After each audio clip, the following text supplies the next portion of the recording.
आइए आज हम लोग एक ऐसे भाषा को जानेंगे जिन्हें जानना बेहद जरूरी है। समझिए, तो आज का जो लाइफ है, अगर जो इस भाषा को आप नहीं जानते हैं तो जीवन अधूरा है। इसलिए इंग्लिश क्या जानना है जरूरी? इंग्लिश। आज हम लोग इंग्लिश पढ़ेंगे। इंग्लिश होता क्या है और इंग्लिश आया कहाँ से, ठीक ना? तो देखिए इंग्लिश क्या है। इंग्लिश को हिंदी में क्या कहते हैं? अंग्रेजी, ठीक ना? क्या कहते हैं? अंग्रेजी, ठीक ना? अधिकतर लोग इंग्लिश बोलते हैं लेकिन हिंदी नहीं बोल पाते हैं। अगर जो अंग्रेजी हर कोई कहेगा इंग्लिश में लिखा हुआ, इंग्लिश में बहुत कम लोग, 100 में से 10 से 15 लोग ही ये बात बोलेंगे कि अंग्रेजी में लिखा हुआ है, नहीं तो 85 लोग क्या बोलेंगे कि इंग्लिश में लिखा हुआ है।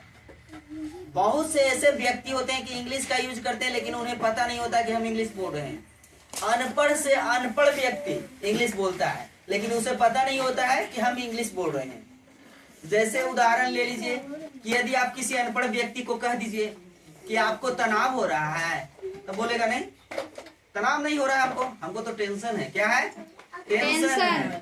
तो यानी इंग्लिश वर्ड बोल रहा है लेकिन उसे पता नहीं चल रहा है। बहुत सारे ऐसा वर्ड है जो अनपढ़ व्यक्ति पढ़े लिखे से ज्यादा यूज करते हैं लेकिन उन्हें पता नहीं होता है कि हम इंग्लिश बोल रहे हैं।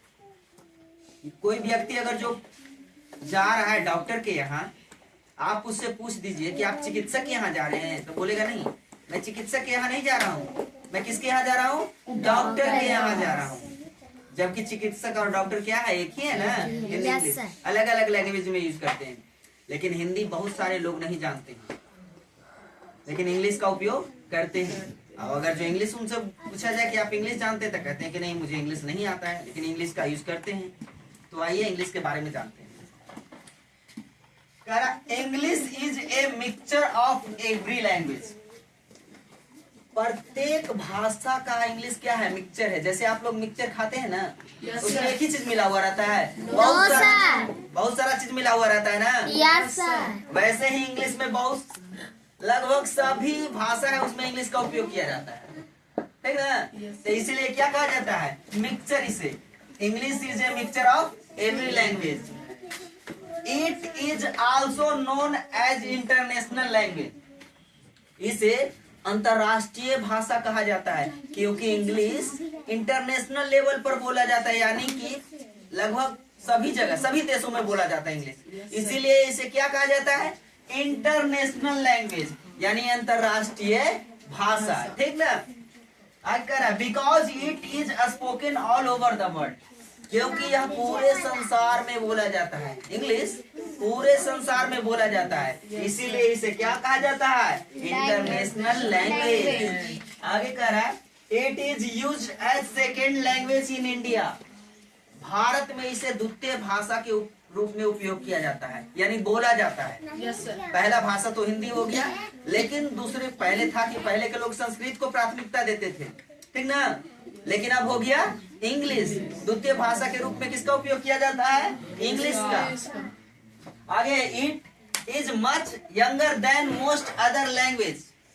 और सब भाषाओं से यह क्या है? युवा है, यानी कि बाद में आया है। Such as Sanskrit, Persian, Arabic etc. जैसे कि संस्कृत, पर्शियन, अरेबिक, इन सब भाषाओं के बाद आया है। कौन आया है? इंग्लिश, ठीक ना? जैसे आप लोग रामायण महाभारत देखते होंगे ना, तो उसमें किस भाषा का उपयोग किया जाता है? संस्कृत, ठीक ना? ऐसा नहीं ना कि आप लोग रामायण महाभारत में देख लिए होंगे कि कोई अंग्रेजी में बोलता है। No sir. नहीं ना? No sir. कि सुने हो कभी? No sir. नहीं ना? इसीलिए इन सब क्या है? पुराने भाषा, लेकिन इन सब के बाद कौन आया है? इंग्लिश, ठीक ना? और इंग्लिश आया ना, तो देखते हैं कोई भी चीज में कि कोई खिलाड़ी आता है बहुत पुराना रहता है, उतना रन नहीं मारता होता है, लेकिन कोई नया खिलाड़ी आता है पूरा रन एकदम अच्छा से मारता है तो उसका नाम ज्यादा होता है। वैसे ही इंग्लिश आया, मतलब इतना तेजी से इसका प्रभाव पूरे संसार में छाया ना कि अभी समझिए कि भारत में भी लोग कहते थे कि भारत हमारा हिंदुस्तान है, यानी हिंदी जानना जरूरी है। हिंद के हम लोग हैं, हिंदी हमारा राष्ट्रीय भाषा है, लेकिन नहीं, अदर स्टेट में आप जाइए इंग्लिश को प्राथमिकता दिया जाता है, ठीक ना? हिंदी तो हमारा राष्ट्रीय भाषा है। जैसे केरला वगैरह में जाइएगा ना, अगर जो आपको इंग्लिश नहीं आएगा तो समझिए बहुत दिक्कत होगा। इसीलिए इंग्लिश जानना बहुत जरूरी है। अगर जो इंग्लिश आपको आता है तो कोई भी स्टेट चल जाइए, कोई भी कंट्री चल जाइएगा, आप घूम के चलाइएगा। लेकिन इंग्लिश आपको हिंदी भले पूर्णतः एकदम संस्कृत आता हो या हिंदी आता हो, लेकिन आपको बहुत परेशानी उठाना पड़ेगा। लेकिन इंग्लिश आपको टूटी फूटी भाषा में भी आता है ना, तो आप लोग कहीं भी घूम आइएगा। इसीलिए आज के समय में इंग्लिश जानना बहुत जरूरी है, ठीक ना।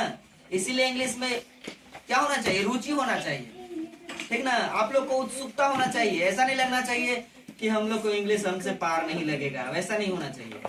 कहो कि yes I can do it, ठीक ना, यही मन में होना चाहिए। यस ठीक, यस सर। तो ठीक है, आगे चैप्टर समझ में आ गया।